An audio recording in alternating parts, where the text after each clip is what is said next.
ำมาตราอันมีหัวข้อชื่อว่าหันอันมีเพว่นอันมีเพขอไว้เมื่อวันที่20เดือนธันวาคมปี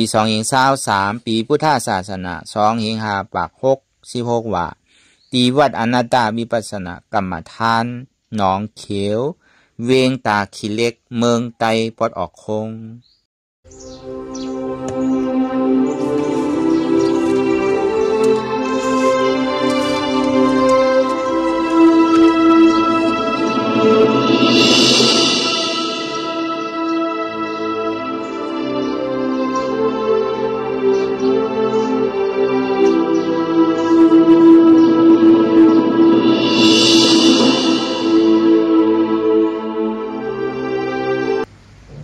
รายการอนัตตาวิปัสสนาภาวนาหันยอดธรรมอนัตตาไหนอ่อนด้าส่วนไหนก็ว่านางขาไก่กดขาปลาทักต่างขาไส้ก็อะไรนั้นขาไส้ทักต่างขาปลาก็อะไรมือสองคอนต่างตักก็ยาวไว้จ่อซื่อบิเคียงไปบิหย่อนย่านก็ยาวในเฮารับหูเนื้อเปิดหูยามปิญญารับตาเนื้อเปิดใจงานปิญญาอยากเคยที่มันน้อวิญญาทัดใจที่อันหูนั่นอันไรเสียนั้นในที่มันพูดก็เป็นมานั่นเขาหมอว่างเป็นอนัตตาอะไรอ่อนตาเขาไปหันเจ็บไปหันทุกข์ปองใจเนื้ออนัตตาตัวเขาตัวนี้ล้มเคยใจเขาออกทางต่างเคยใจเขายาวๆเคยเจียวยาวๆเคยใจเขาลึกๆเคยเจียวลึกๆเขาเปิดออกตายเขาเปลี่ยนออกลูกปองเกิดแบบตายเนี่ยมันจะว่าตัวดอกหัวท้ายเขามีอย่างตั้งหันชื่อใจอย่างตั้งวนชื่อใจหันเฉพาะที่มันอุกตัวแล้วตั้งแต่ชื่อว่าดอกปลายจีนเนี่ยมีอันใดฟองหลายนี้ว่าเป็นเฮามีเฮาเตียนเฮาผลฟองมันได้นั้นต้นปีปนเดือนปนวันมาตัวเดียวมันมีหลองสภาวะที่อันแยกลายค่ายมาอยู่ผมไม่รู้ผมข้าวยามเนี่ยแยกลายค่ายมาลองตั้งเข่าตั้งเจ็บตั้งตายก็มันแยกลายมาลองตั้งหนุ่มตั้งอยู่ดีแหลมตายได้ก็ดีอยู่เวลามันเป็นนั้นมันแยกลายลองตั้งเข่าตั้งเป็นตั้งตายอย่างเพื่อนนั้นเนี่ยกวนอันผู้หันเพไพ่ลองตั้งเกิดเท่าเป็นตาเนี่ยสวัสดีอ่อนกันให้ลองตั้งหนีสวัสดีอ่อนกันให้ลองตั้งตาดีป้นลองตั้งเกิดเท่าเป็นตาเนี่ยก็เปิดหันเพไพ่เกิดเป็นทุกข้าเท่าเป็นทุกข้าเชี่ยมาเป็นทุกข้าตายมาเป็นทุกข้าอะไรทบยากันซ้ำไรผ่านยานกันเนี่ยก็เป็นทุกข้าอันขันฐานเท่าเหวียกขึ้นเหวียกลงนั่นเนี่ยก็เป็นกองทุกข้าลงเลยก็เปิดใครป้นใครเกิดใครเท่าใครเป็นใครตายสองที่อ่อนกันให้ลองตั้งดีก็กะอันมันแมทหลอนตอนเจหรือเปล่านั่นลองการตีเข้าเลยมาเฮ็ดวิปัสสนาจ้างตื้อกรรมแต่ที่ออกหมดป้นดอนนี่มันตีเฮ็ดถึงเข้าป้นตั้งเท่าตั้งตีอ่อนเข้าป้นตั้งเกิดตั้งเท่าตั้งเปลี่ยนตั้งตายก็บนนั้นมันเป็นการแมทหลอนตอนเจแล้วก็เป็นการลำลองในภาวะจัดไหนเป็นลำลองหรือเป็นที่สุดได้ว่าเป็นกรรมดีที่สุดสังวาเขาเลยเฮ็ดไรจ้างตื้อกรรมเนี่ยก็เป็นกรรมเขาดีแหละเขาจะมีอะไรมาจ้างตื้อกรรมเขาจะมีอะไรมาถอมมายินอะไรมาจ้างตื้อกรรมลองตั้งหมันลองตั้งหันจือใจลองตั้งสัมมาลองตั้งหันลองตั้งวนหันจือใจนั่นเกิดมาเป็นก้นมิ้วหือเปลี่ยนชื่ออยู่ที่ไรอันนั้นแต่มันเป็นรองใหญ่ก็เบิกก้นเอาในมันเลือกเกิดอะไรเนาะเกิดมาชื่อก็มันก็เป็นรองตามพ่ออาจารย์หลังปางก่อนอติกาลาปนมาเลยเฮ็ดสังไว้ก่อที่ไรมาหับห้องในพ่ออาจารย์ปันเนี่ยมันเลือกเกิดอะไรก็เลือกเกิดอะไรในก้นเขาในก็อะไรก็ใครก็เกิดตอนหนังลูกดีเมืองผีมาได้มันย่ำเลือกเกิดอะไรนะคนผีหน้าผีก็อันตายอยู่ในเมืองผีนะก็เลิกเกิดแล้วเขาใครมากเกิดเขาใครเลิกเกิดเตียนมีศาสนาใครเลิกเกิดเตียนขุนตีมีตราเพื่ออะไรที่อันเฮ็ดการดีการแมทนั่นเขาดีเลิกอะไรก็ว่าการดีการแมทในอ่อนเขาว่าถึงเมืองผีนะสองก็อยู่ในเมืองคนที่มีลองตั้งดีบางมีดีเป็นอยู่ก็การห้ามเฮ็ดตั้งดีก็เขาว่ามันเลิกเกิดต่อพี่เขาเวลาเป็นคือเซต้าเขาพูดเซต้าเนี่ยก็คำเลิกไรวะ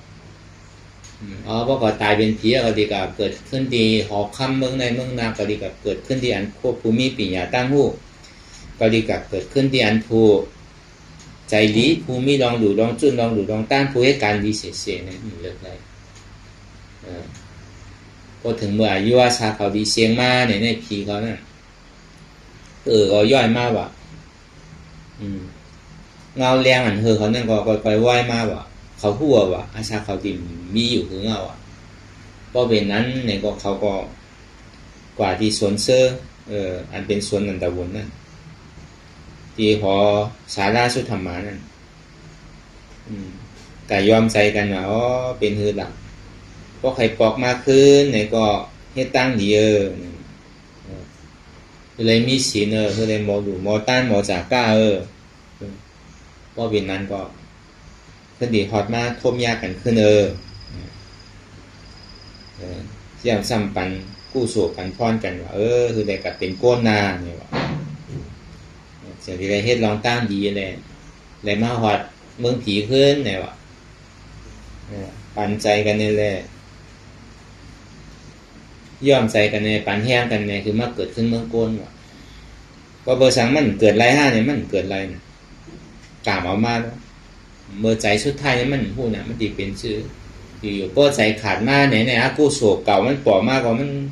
จะว่าเป็นพีอยู่ตายเป็นพีอะไรมันขึ้นดีมาเกิดเป็นโกนเนี่ยมันเป็นไรนั่นแล้วก็ในอากูโศกกรรมพูดปอกเกิดขึ้นเป็นมาอะไรเฮ็ดสังไว้เลยม.5 เกิดเนี่ยสังกับเป็นสัตเตชัน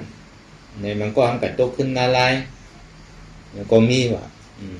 มันก็แบบขึ้นเป็นเปกตาเป็นสุนัขไก่ก็มีหนังก็ว่านั่นจะว่าผีเนี่ยตายอยู่ปากก็เองก็เหมือนก็แต่ที่ปอกขึ้นเป็นก้นเนี่ยมีหนึ่งก้อนว่านั่นโดยเสนาในปอกขึ้นเมืองเก่าอ่ะก็เบิ่งมันเป็นรองเต้น่ะพระเป็นเจ้าพ่อไว้มันจะเป็นรองแรงเขาก็ปันปันแห้งใจกันว่าคืออะไรก็เกิดเป็นก้นนาเนี่ยว่าก็เบอร์หางน่ะมันเกิดเป็นอะไรมันเหมือนเจอพันธุ์อ่ะ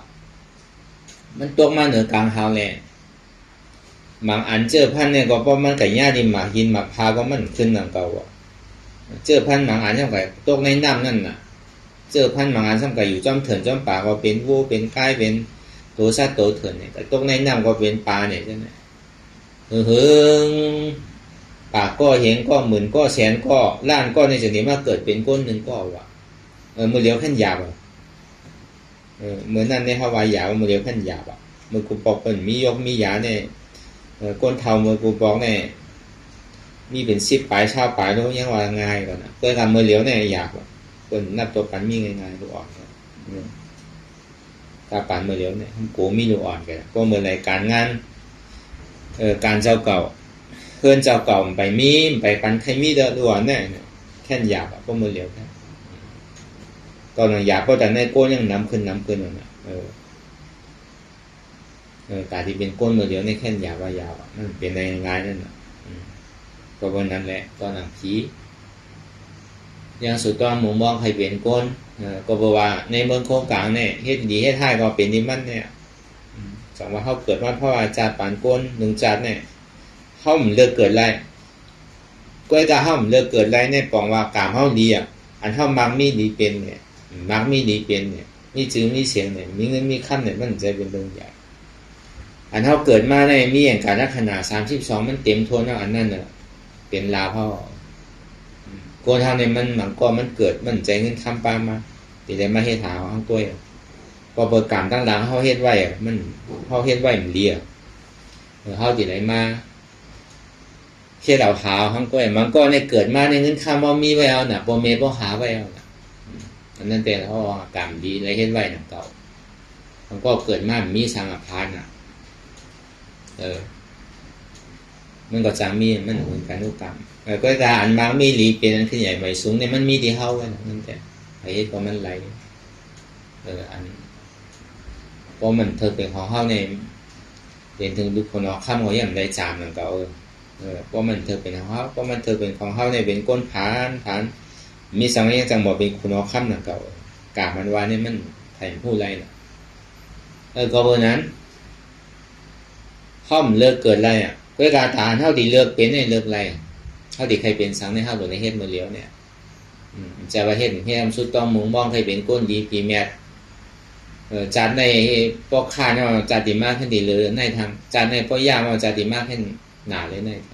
เพราะฉะนั้นมุงมองว่าจัดน้ำมันดีๆอยู่เยอะเนี่ยจัดในทำคัดใจเฮ็ดอยู่ลองตั้งดีในช่ำขี้ข้านเฮ็ดโกใครเฮ็ดลองตั้งอันนำดีในช่ำใกล้นะช่ำใครเฮ็ดอันนั้นมันต้องหู้ดีนะเพราะว่ามีใจลองตั้งอันดีนั้นก็หัวตั้งนาได้หัวมันดีทบลองตั้งดีมันก็ใจเป็นดีก็หัวจัดนาได้มันดึงรอตั้งแหละมันก็ก่อดิ่มลองดีไปหนึ่งก็เบอร์นั้นเข้ามันเลิกเกิดอะไรด้วยการฐานเข้าดีเลิกเป็นในเรื่องอะไรในภาวะจัดปันเนี่ยเข้าไปเป็นสังจัดนาก็เข้าโดดเฮ็ดมือเลี้ยวเนี่ยด้วยการป้อยังใครเกิดใครตายยังตึงเบิกนู่นเจ้าปิญญาสี่เบิร์นพระราชเป็นเจ้าเบิร์นเจ้ายาฮันตาปัจเจก้าพุทธาเบิร์นป้อยังใครเกิดโดยไม่เบิกว่าก็ว่ามันใครป้นนะของเกิดเนี่ยมันใจโจแก็บโจข้าวกันโยมันเปลี่ยวมันจะว่าเปลี่ยวเฉยๆมันจะว่าก้นบางมีดีเป็นเฉยๆเดี๋ยวเสพระเป็นเจ้าเขาอ่ะเมื่อตึกเป็นหนอร้องเนี่ยเป็นผู้รอค่ำเนี่ยเป็นผู้หน้าเนี่ยเป็นผู้ชัดเท่ก้อยๆพอดีได้เป็นขุนเมืองอ่ะพอดีได้เป็นอุบานุเมืองยังจุนอะไรน่ะแต่ดีใครออกก้นมุ่นหลอดในจากยุ่มหลงกามาเนี่ยตอนนี้ย่ำไปได้นี่ป่านเด้อแต่เป็นช้างแน่ตัวนี้จุนมากว่าก็คือละก็เปิดใครป้นน้องตั้งเกิดเท่าเป็นตายนั่นนะอันเท่าเนี่ยมาเกิดยาทบยายามหมันเพราะว่าหมันเนี่ยมันเป็นเส้นตั้งแต่ที่อ่อนเท่าป้นตั้งทุกข้ามเกิดเท่าเป็นตายเต้เนี่ยบอกว่ามันสั่งถูกมันเป็นกาปันมันจับพอดีอ่ะที่เรียกว่าผืนป้นก่อมใจที่ยาไวป้นก่อมใจมันอยู่กลางๆอยู่เมื่อเดียวเนี่ยพอเดียวในศาสนาว่าเนี่ยก็สองหิงหักปากเนี่ยมันตึกจับอ่ะเมื่อฉันเป็นกาวอายุอาสาก้นเท่าเนี่ยยอมลงสังเวกาตะลาก่อนนำขึ้นอ่ะมันหันอะไรดีแล้วสังว่าพ่อเขากัดทบยาเมื่ออายุก้นเป็นหมื่นเป็นแสนปีเนี่ยเมื่อกาปานพระเป็นเจ้าอริยเมตไตรยันติป้อมันอายุก้นเนี่ยมีอยู่80,000 ปีน่ะที่เต้มันมีแสนปีเราก้นเท่าอ่ะก้นตายเนี่ยก็เป็นป้อยเป็นล่ามอ่ะตัวกันเนี่ยก็เป็นกล้วยรำมันช่างเป็นกาวอายุร่วงหนังเก่าอยู่หลายภาพเป็นเจ้าอริยเมตไตรเขาก็อยู่เฮ็ดเอาชอเราไว้เนี่ยสัตวะเนี่ยป้นกว่านำน่ะในสามปูนของเจ้าโกตมะเขาอาศักโกเนี่ยยาวหน่อยว่าเมื่อกี้นั่นก็เมื่อเดี๋ยวเนี่ยแค่อาศักในป๊อดเนี่ยมันเป็นกาปันปิ่งยาไปนำเพราะเขามียังสังเวกาแต่ละอย่างอาศักเขาเมื่อเดี๋ยวเนี่ยมันดีอยู่ในมก็คือสิ่งขาเข้ายามเขาเนี่ยมันเป็นยามหรือยามหมันเขาพยายามสั่งก่อโดดคัดใจเฮ็ดโดดคัดใจจ้างดื้อกำหรือมีลองตั้งให้ท่าหันลองการเฮ็ดการตลาดเนี่ยตัวพักตัวโคตายพอเขาเฮ็ดไว้เมื่อไหนเฮ็ดไว้ในเมื่อเหลียวในเนี่ยเพราะว่าจันในกรณีจันตั้งน้ำมันกรณีปอดอ่อนเขาป้นลองตั้งขี่แหละคอนหลำลองเลยเปิดในศาสนาพุทธคำพระเป็นเจ้าเขาเนี่ยอันตั้งยังไงนั้นสูงสุดในเป็นนิพพานถ้าเป็นเจ้าสู่ไรเช่นบ้าเพราะว่าสู่ในก็สู่ในก่อน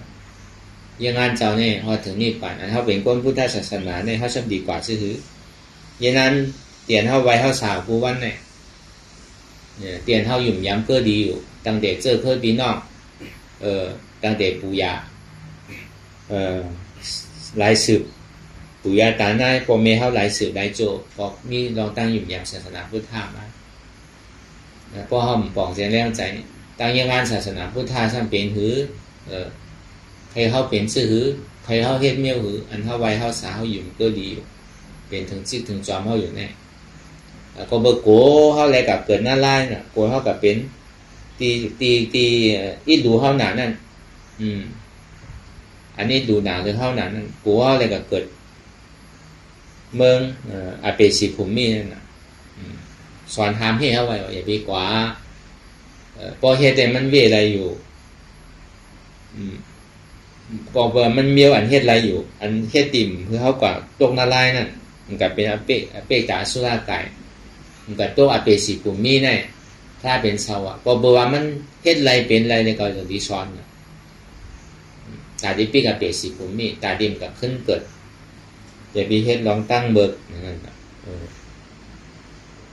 เมาตัวใจเปิ้นตามแล้วเอาโคกของเปิ้นกดโปกดเมเปิ้นหำว่าแป๊กว่าเรียนเปิ้นกินเหล้าเมายาเนี่ย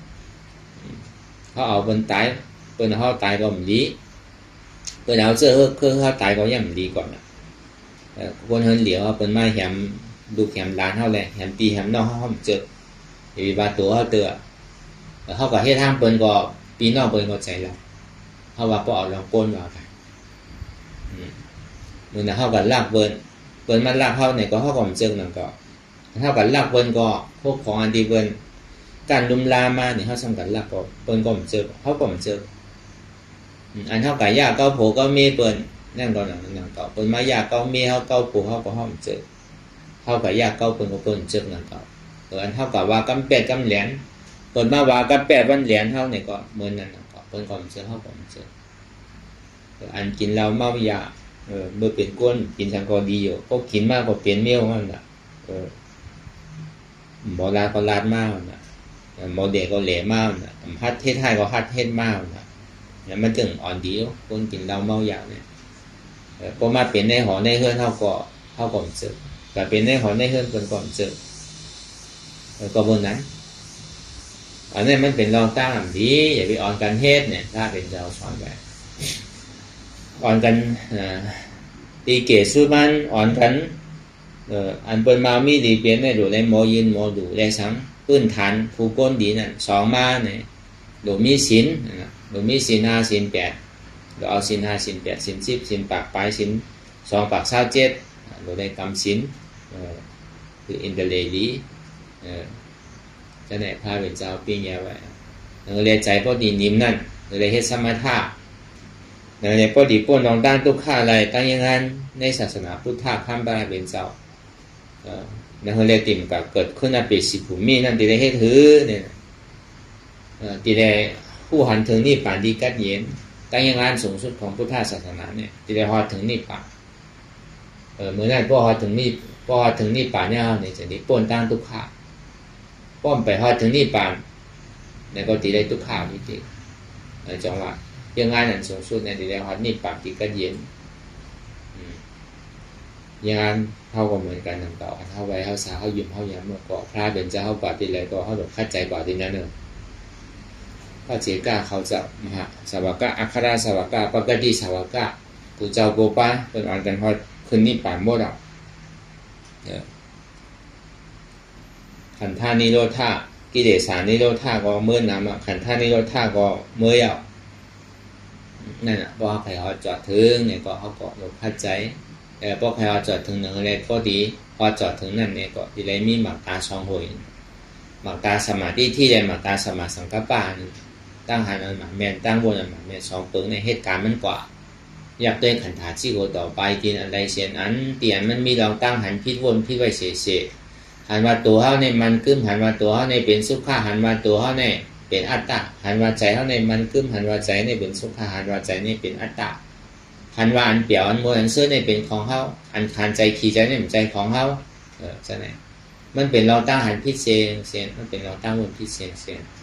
ก็บอกว่ามันกึกจะพามาปียาวเข้าหึงอ่ะลองตั้งหันพิษวนพิษนั่นแหละเนื้อเลยครับบริหันหมันเมียนในหูหมันเมียนเนี่ยจะเลยใจเอาสมาธิที่สมาสังกัปปะ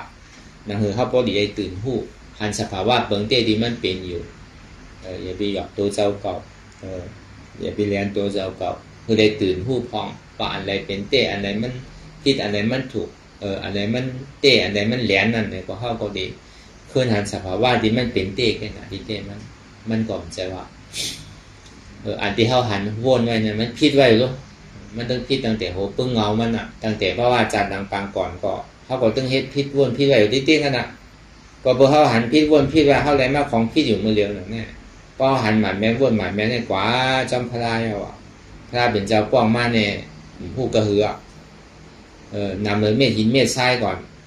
นำเนื้อเม็ดหินเม็ดทรายนำกองกะนำเนื้อเม็ดหินเม็ดทรายนำมหาสมุทรตลาดอันที่ไรเอานี่ปานก่อนนั่นน้ำก็จัดนั่นก็ย่ำป้าเข้าอีกก่อนเดี๋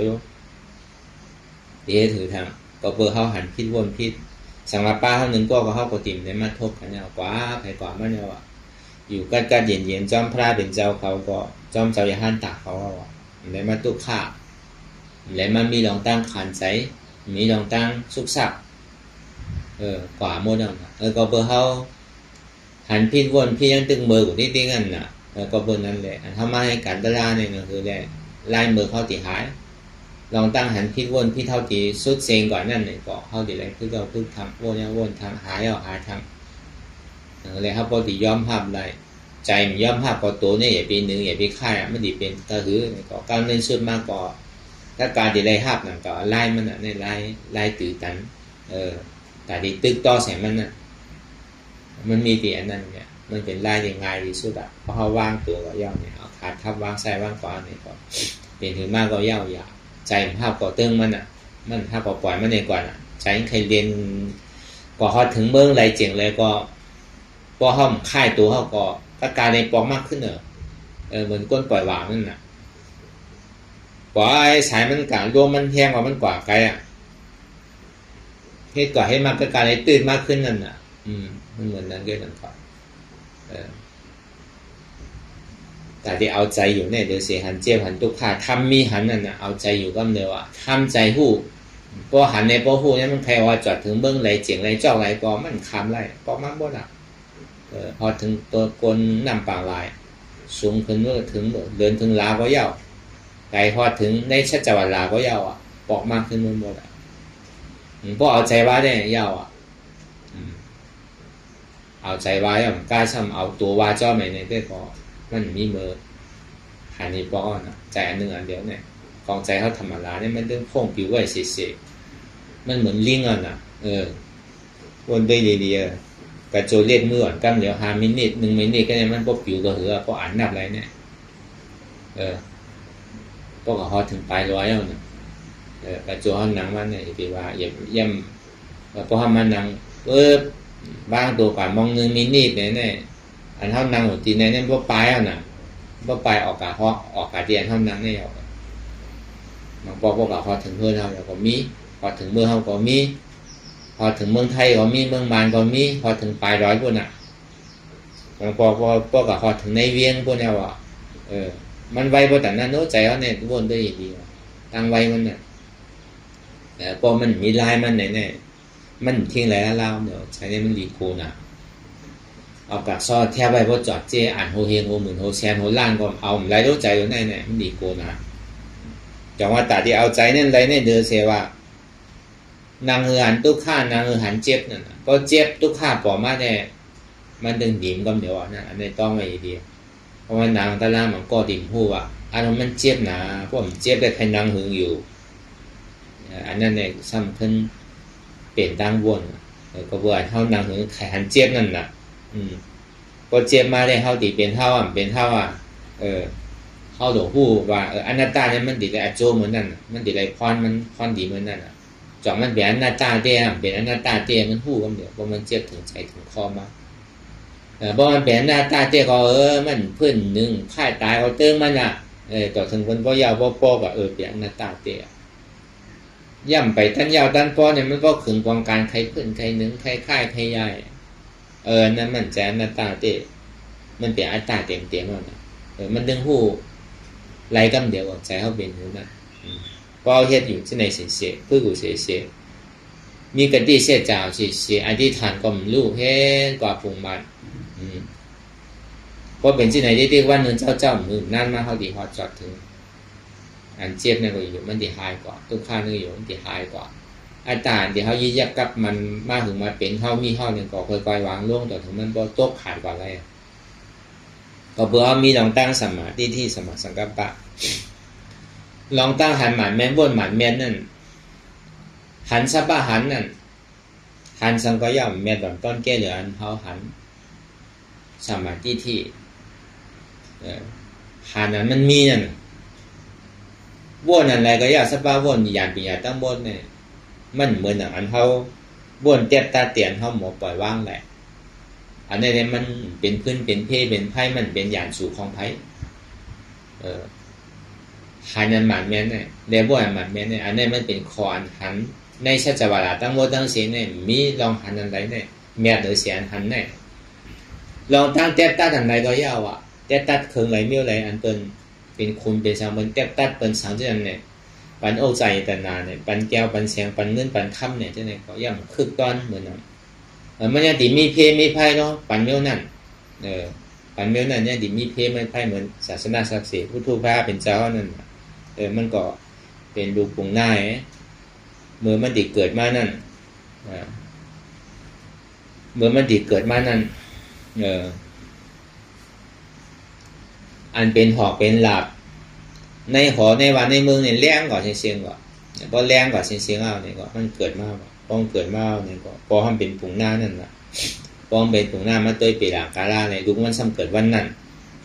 มันก็ว่าอ๋อมาตัวอันนะครับมันในดูเขาเนี่ยดีเป็นเจ้ากลางดีบ่ยิ่งกลางเนี่ยเป็นอย่างปันหนึ่งเบอร์น่ะในโลกล้อกาทั้งหมดทั้งเสียงเนี่ยลองตั้งกัดแขนลองยิ่งกลางเนี่ยเป็นอย่างปันหนึ่งเบอร์น่ะเป็นก่อนแมนก่อนตอนเกย์หรือเปิดต่างนั่นเนี่ยก็วันนั้นเขาก็มีปางกลุ่มกันเนี่ยก็ไล่มาอยู่10เดือนเต็มเอาอ่ะมันก็เกิดออกมาเพราะมันเกิดออกมาเอานี่ก็ปองมาตัวไปต่างก็มันวันยุคมันในที่ใดเป็นเจ้ากรรมเป็นหมอกรรม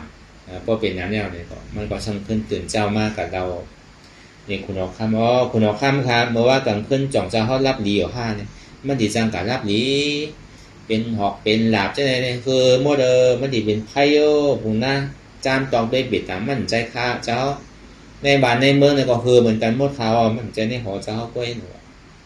ก็เบอร์สังหลามันเป็นรองสังหลามันเป็นนั้นเนี่ยว่ะ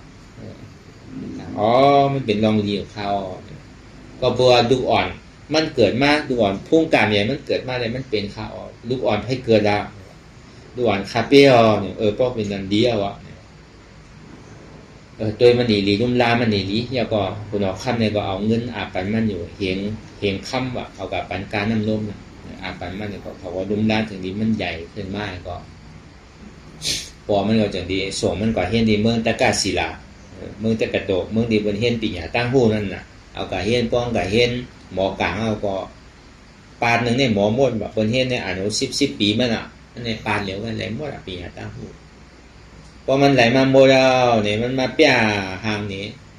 ยิ่งเนี่ยคุณเอาคำมาเปียเนี่ยกลางมันนั้นยิ่งขึ้นก่อนโดยต้องฟ้านั้นก็ยิ่งขึ้นกว่าก็เป็นหอภาษาไว้ว่ะเป็นปลังหอภาษาไว้เหมือนหนังเวียงหนึ่งว่ะถึงกลางเนี่ยอยู่เนื้ออากาศกลางเขาเนี่ยตัวว่ะพอเปียเนี่ยที่เนี่ยก็ในเอาทางเลียมหนึ่งพอยิ่งขึ้นกว่าก็หลังตกมดว่ะอันกลางนั่นตกลงดินมันหมดถึงตกลงดินมันหมดยาวเนี่ยก็ตาวันก็ตกเอาว่ะก็ในคุณเอาคำในจมนะว่ะมันเฮ็ดไรด้วยเพราะมันมีพุ่งมีการได้เต้เนี่ยตีไก่ยิ่งต้นไม้ย่ำจับก่อนนะที่เฮ็ดมันอันหนอเราเฮ็ดได้แค่กว่าไกลนะว่ะเมื่อฟุกมาหางแฮนตัวเมื่อไหร่ดีหางแฮนโคหางแฮนเมื่อไหร่ดีเกาดีปันชูเมื่อก็ดีโยกเมื่อเป็นจอมซึกหลงนั่นกันหรือหางแฮนไปหางแฮนโคไว้ดีก็มาฟูมือได้ก็คำเอาอ่ะก็มาฟูมาได้มาหาเขาดีห้องเอาก้นบ้านก้นเมืองห้องเมืองเขาได้มายกยองเป็นจอมซึกหลงแบบก็เป็นนั้นเนี่ยในกลางขึ้นมาเนี่ยมันก็ปอกกับเฮิรนอาบน้ำอาบสังก็จมนะปอกกับเฮิรนอาบน้ำอาบสังเอาก็ถึงกลางขึ้นมาเนี่ยวนมากว่ะปียะตีอันเก่าคู่เนี่ยมันซ้ำเป็นปูนตาที่เอาก้นตายไงเนี่ยว่ะมันยิงกลางมันมีโอกาสมันเดี๋ยวยิงเป็นตายได้หรอกเดี๋ยวเป็นจอมซึกเนี่ยมันเดี๋ยวเป็นโหนาซึกคนนู้นพรดีมันเด็กของคู่ว่ากลางมามันตีไรพ่อหนีตีไรตั้งโยกยองตีไรเป็นจอมเป็นซึกตีไรเต็มทนทอยโลโอใจอย่างนั้นขุนเนี่ยตีทักตีเสือกตีปันโอใจอย่างนั้นเงินคำเพื่อกับวายดินสุดมาเนี่ยฉันหนีตกนาลายเนี่ยว่าก็เป็นที่อย่างที่ภาพออกใครเป็นเนี่ยว่าตาออกเถินออกปากแต่เหตุเจ้ายาเซียนยาอันนี้ยังตีป่วนตั้งทุกข้าก่อนนะใครห้าเบาหนอร้องเขาน่ะก็เป็นนั้นเอาก็มันก็ถึงเบิ้งตีเลี้ยงมันก็หลักออกเถินเนี่ยก็เหตุเจ้ายาเซียนยาอันเนี่ยบอกว่า7 วันกันอะไรอภิญญาไรสารสวัสดิ์วิมอสันก็ในคุณเอาคำในยินยาวเนี่ยก็จงดีอ่อนเอาภาวันก้นเมืองมันเนี่ยก็เฮ้เจ้าอย่าเสียอย่าห้าเนี่ยพอเต็มหมดว่ะ เพราะมันมีดีอยู่ที่เช่าอ่ะอ่อนกันแหละอภิญญากับมดเนี่ยแล้วมันเป็นเช่นนั้นวะ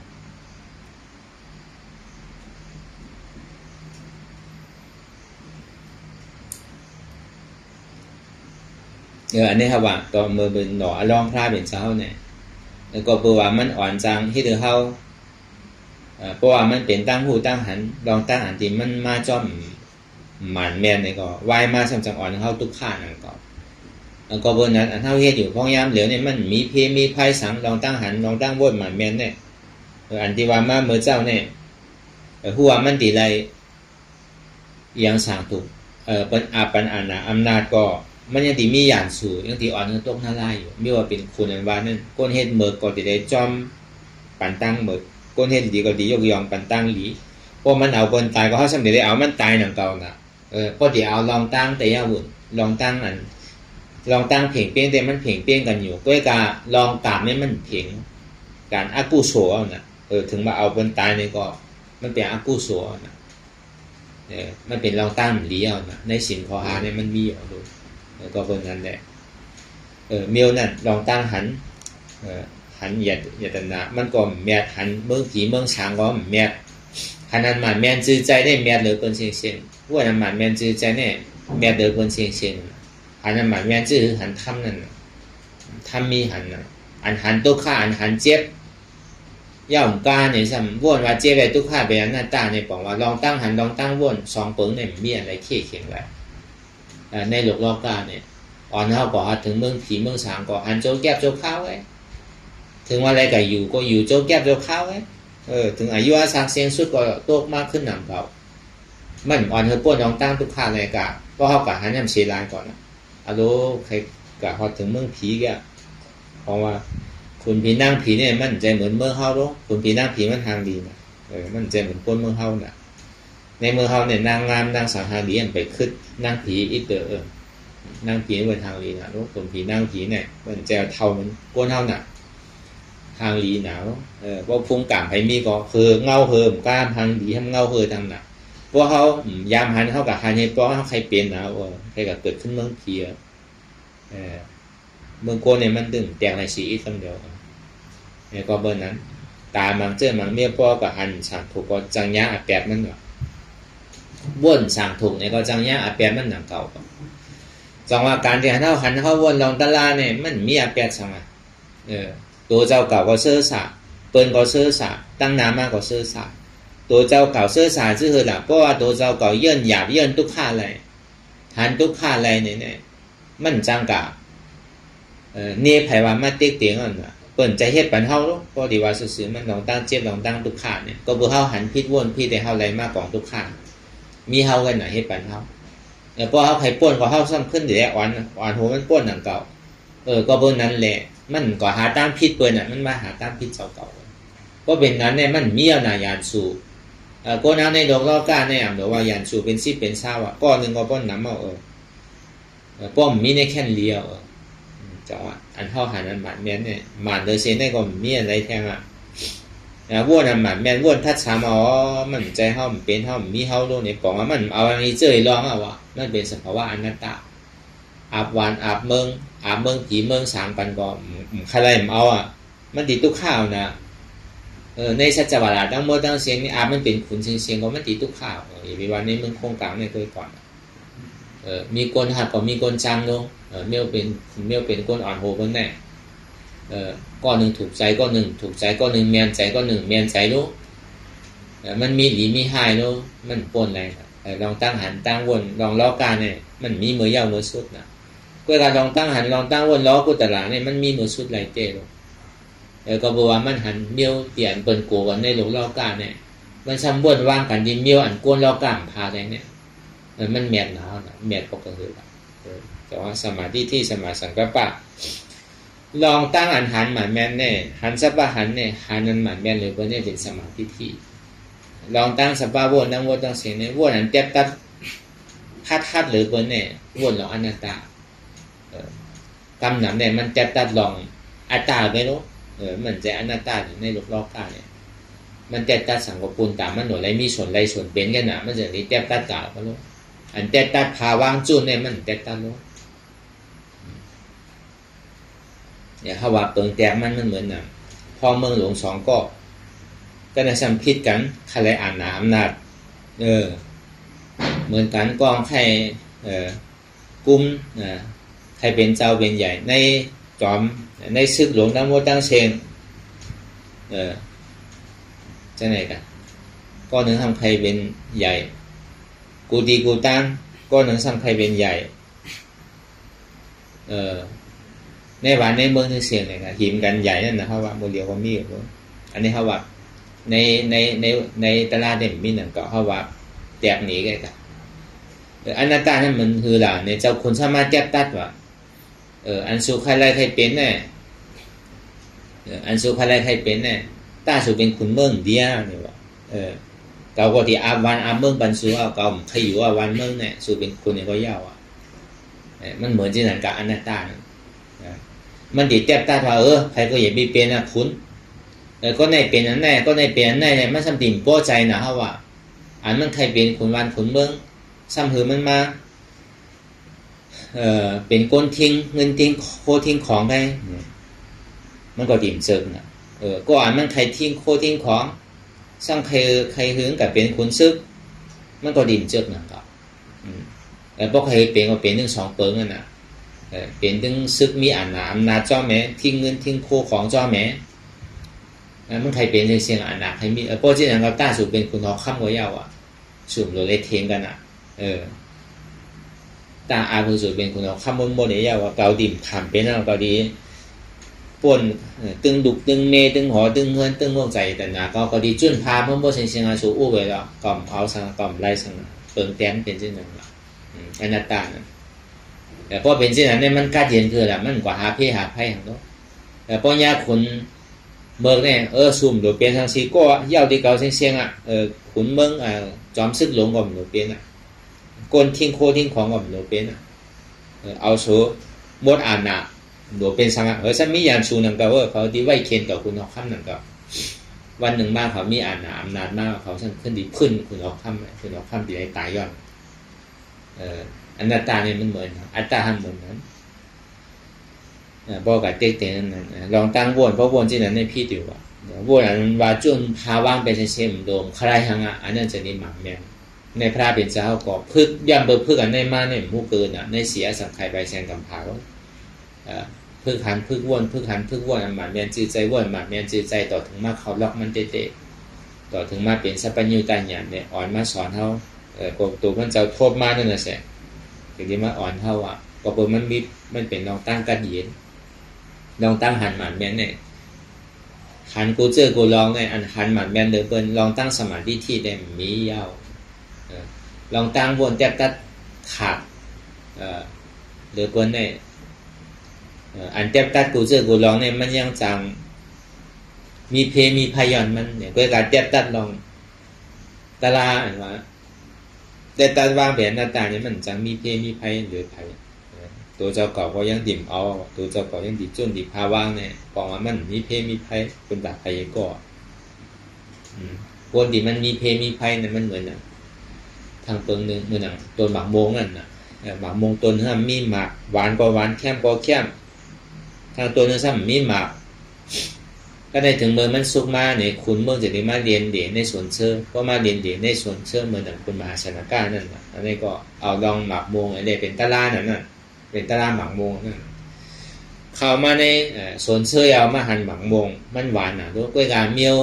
หวานเมืองเหมือนหวานนั่นเพราะว่าคุณกินนอนตั้งเขาจะที่หัดกินมันจะเป็นสวนเชื่อคุณว่ะมันจะมีพิงมันไว้ว่ะแล้วก็คุณกินเอาพ้องเมืองเขากินพอพ้องเมืองเขากินเอาในก่อนเจาะซึกเขากินก็ซึกเขากินเอาก้นมาก้นเมืองจะได้กินหมักโมงต้นนั่นเพราะคุณเอาขั้นขี่จ้างหรอกอาหารนั้นเอาวิทย์กินก็มากินได้อร่อยหวานน่ะ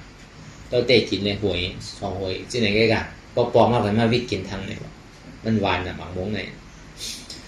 ก็ในถึงบ่ายปองมากได้มันดีกับเมี่ยวล่ะหายโมเดลหมักมงมันเป็นหิมกันกินโมเดลน่ะพวกคนในกินเนี่ยก็ใครกินก็พี่เดาน่ะพวกกิ่งมันว่าไว้มันว่าพวกข้าก็ก้อยโมเดลเป็นดีตัวดีดูสีล่ะมาหวยนึงก็ไปขึ้นอ่ะก็ในทางตัวนึงซ้ำไว้โดดไว้นึงก็โดดแล้วก็เพราะมันมีหมาก มันจะนี่มาวนมาอ๋อการอันดีอยู่ซ่อมก้นน้ำก้นการที่อันมีอันอำนาจมีเอาใจแต่หนาเงินคำแน่เปิ้นก็ควายแน่เปิ้นก็ใครยิงใครรักใครจนเอาอันมีสังในกัดเย็นนู่นแน่เอาตั้งแต่นั้นมาเนี่ยมันก็เจอนี่คืนปองการมันเนี่ยแหละต่อถึงลูกมันใหญ่มากเนี่ยก็เอาอาบการนาการบรรดุกันสังในของมันก็อยู่ติดๆเย็นๆกำซีนอยู่ในบางหอมันนั่นน่ะคือไผ่ทั่วไผ่เนี่ยต่อถึงมันก็ขู่โผล่อะไรออกที่ในหอมาเนี่ยคือมหาชนกาก็บริหารเพศไพ่ลองตั้งการอยู่เศร้าโคมกันเนี่ยมันมีอันเป็นควายมันมีอันเป็นไข่ยาไข่เก้านั่นน่ะเพราะมีเอาใจแต่นะมีโคมีของนำก็มีน้ำตุกข้าน้ำมีเกตุกข้าเกนั่นน่ะเพราะมีก็มีลองตั้งตุกข้านั่นมีน้ำไม่ใจน้ำมีเกไม่ใจเกมีก็มีลองตั้งไม่นั่นมันออกมาเป็นเพราะมันจนพาว่างเราก็มันจะดีปลายของการนั่นเนี่ยคนมาชนะการนั่นเหมือนเราต้องจ้าเขาเป็นนั่นในวิทยาปารามีนั่นแล้วก็เบอร์นั้นเนี่ยการเรียนเท่าหันอยู่มาแล้วเนี่ยมันเป็นขึ้นเป็นเพศเป็นไพ่ด้วยกาป้อมตั้งใจให้ดีๆมันเนี่ยขาดมันทำครัวออกมาตัวเจี๊ยบตัวตุกข้ามีอันทำใครได้ยินใครได้ทองมีเขาใครยินแต่ใครยินถึงเป็นอันเปียวอันมวยอันเซ่เลยอันจมเซ่อันยุ่งโคก็อันเขาใครเจอแต่อยู่ช่างเพลมาคือหันกันทำสมาเป็นตุกข้าเนี่ยอันตาลาเดี๋ยวมันโดดเปี่ยวเลยตุกข้าโยมันโดดแค่เลยตุกข้าโยมันโดดมีโยตุกข้าเพราะมันฮอดกัดเต้เข้าใจอยู่นั่นเก่าเมื่อมันไปฮอดเต้มันติไรโทษโกนเท่านั้นก่อนนั้นเก่าเมื่อมันติสาเนี่ยก็มันโดดอะไรหยาบมันตั้งเมื่อมันติเสื้อใจเนี่ยมันติไรมีลองตั้งขานใจมันตั้งเมื่อมันติไรอยู่เปี่ยวกินมวนเมื่อมันจะอยู่ซ้ำสารเนี่ยมันติไรหยาบมือตึกหนึ่งมือยังตึกแค่ตึกขาอยู่แล้วมันใจว่าเกิดป้ามาลงเขาติไรมาเฮ็ดเท้าเฉยพอหยาบมือตึงหนุนตึงกำก็เท้ามาเขาดีเปียวนั่นน่ะพอเฮ็ดหาไว้มือเอาไปเท่าไปเป็นเนี่ยก็เก็บซิมไว้ก็เท้ามาก็เขาติดทุกข้านั่นน่ะแต่พอเฮ็ดหาไว้มือตึงหนุนตึงกำก็เท้ามาทุกข้าก็ไหนการเฮ็ดตลาดในก่อนหนังนั้นหนังเก่าพอผมคัดใจเฮ็ดไว้เนี่ยพอเท้ามามันจังเฮ็ดแต่พอเฮ็ดไว้หลายอันเนี่ยเขาเท้ามาก็เขากลัวเขาหัวน่ะเสียตังค์มันพอเขาแล้วก็เขาโกงใครตายซื้อใครเป็นซื้อก็เปสิผมมีปีกแล้วก็มันก็ซักสาวนะตีเกสุดมันเป็นนั้นกันเพราะมันไรกว่ามือไปไรเนี่ยก็คัดใจให้ถึงมันไรหนึ่งมันตีฮอตีจอดถึงเนี่ยก็เขามีลองตั้งหันลองตั้งโวเนี่ยเป็นคอนลำลองเลยเบื้องเช็งตียาวๆมันเนี่ยก็ทำมีหันทำใจหูมีสองเปิงทำมีหันสังหันเจ็บแกนต้องตอดเนตรสันไว้คมไตทำใจหูหวานเจ็บแกนต้องตอดเนตรสันไว้คมไตเนี่ยเป็นอนัตตาทำมีหันว่าอ่ำใจโหก็อ่ำใจขาก็อ่ำใจมือก็อ่ำใจตัวก็อ่ำใจใจก็อ่ำใจเจ็บก็ทำใจหูว่ามันเป็นอนัตตา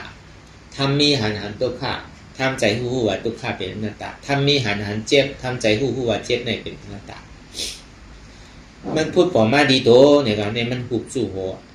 ใจโตเขาอนัตตาพูดปอมาดีใจอ่ำใจเขาอนัตตาพูดปอมาดีเจ็บเนี่ยก็อ่ำใจเขาอนัตตาเฮ็ดที่ไหนก่อนที่แกเนี่ยก็วนยาวข้าวยาหมุนหึงอย่าปีว่าไพ่อย่าปีว่าเทิงอันเท่าหันอันเท่าวนอันเท่าวนเท่าหันนั่นถึงเถียงเปลี่ยนกันวนดอกถึงเจ็บนั่นปอสุดวนดอกถึงทุกข้าปอสุดตัดดอกถึงอัตตาปอโตพูดขาดกว่าอันใดที่มันพูดปอเกิดขึ้นเปลี่ยนมานั่นคือเอาปอหมอวนวางแจ็บตัดเป็นอนัตตาไว้สาธุสา